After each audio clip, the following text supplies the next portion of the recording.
আপনারা জানেন 2014 পর থেকে মুসলমানদের উপরে একের পর এক আইন জারি হচ্ছে,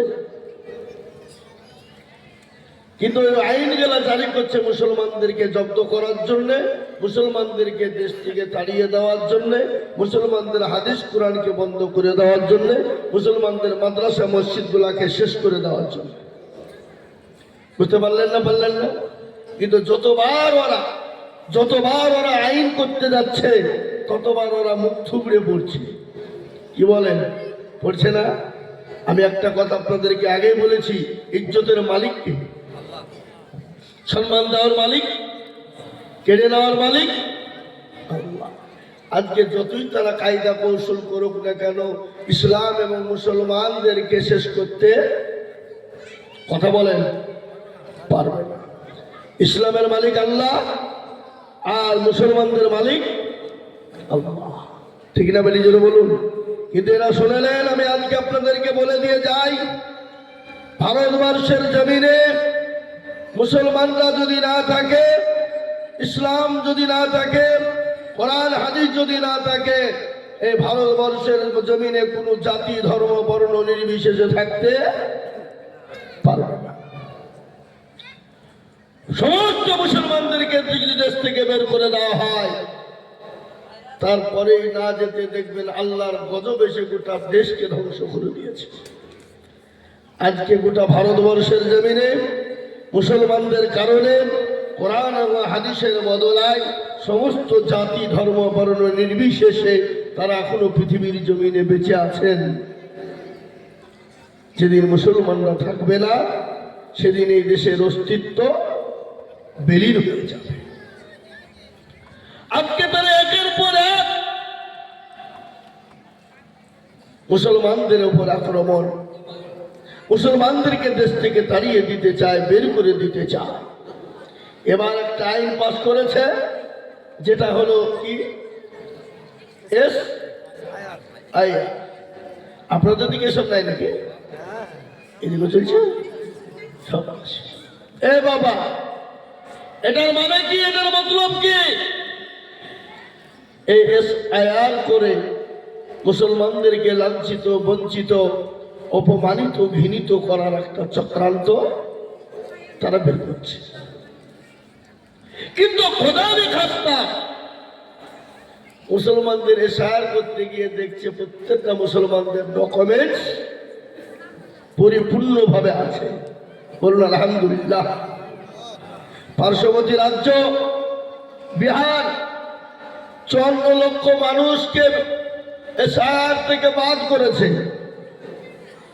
তার মধ্যে 40 লক্ষ হলো হিন্দু ভাইরা, 10 লক্ষ হলো এদেশি বিদেশি স্বদেশি, মুচি ডোম ডকল মেথর গোল ভিল মুচি মুন্ডা মুসলমান মিলিয়ে 10 লক্ষ। বুঝতে পেরেছেন না পারেননি? কথাটা পরিষ্কার করে আমি বলছি, বুঝতে পেরেছেন না পারেননি? এ বাবা, এবার যেগুলো মুসলমান বাদ গেছে ওগুলা কারা? আমাদের দেশে যখন মেয়ে জন্ম নেয় তখন আমরা মেয়ের নাম রাখি কি? আমিনা খাতুন, রাখি না? যখন মেয়ের বিবাহ দিই তখন আমরা বলি আমিনা বিবি। যখন মেয়ের স্বামী মারা যায় তখন আমরা মেয়ের নাম রাখি আমিনা বাবা। বলি না? আপনাদের দিকে সব চলে না? এ বাবা, এই জন্যে আমাদের হয়তো মুসলমানদের কিছু কাগজ উলট পালট হয়ে যায়। বাদ বাকি আল্লাহর রহমত করম, এই ভারতের মাটিতে আমরা জন্ম নিয়েছি, আমাদের ভারতের মাটিতে আমাদের মৃত্যু হবে।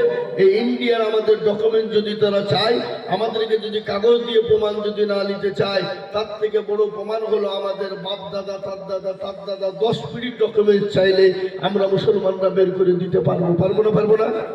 কথা বলেন না কেন? এটা কবরস্থান তো নাকি?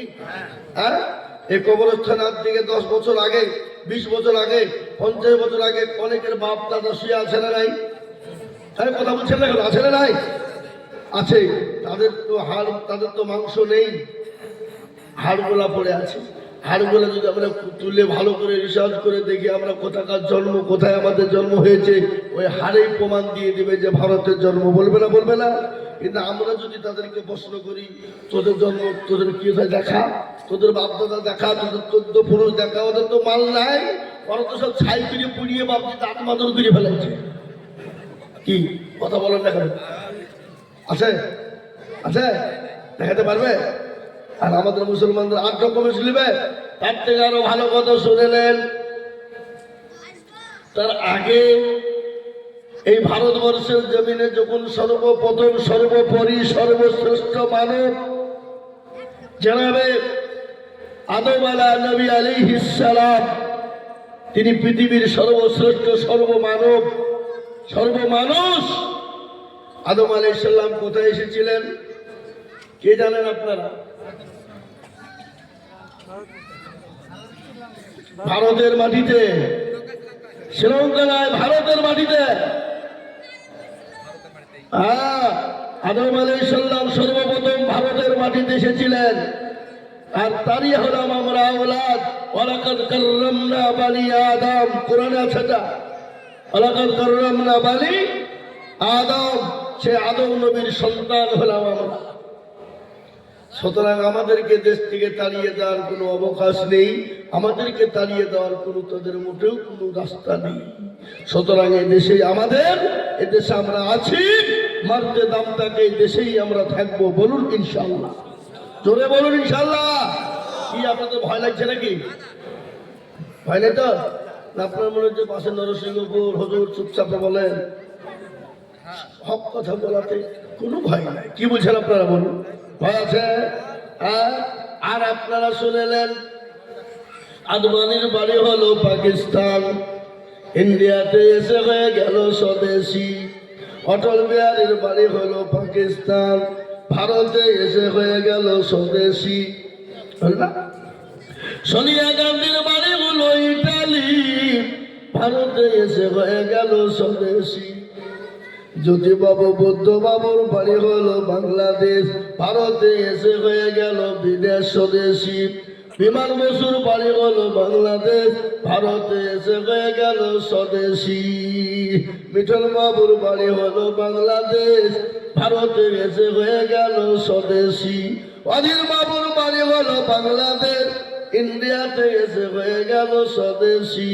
প্রণব বাবুর বাড়ি হলো বাংলাদেশ, ভারতে এসে হয়ে গেল স্বদেশী। আর আমরা ইন্ডিয়াতে জন্ম নিয়ে আমরাই নাকি বিদেশি।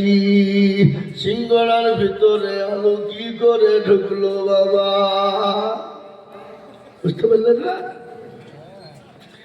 আজ শুনে নিন ভালো করে, যত রকম কায়দা কৌশল করুক না কেন,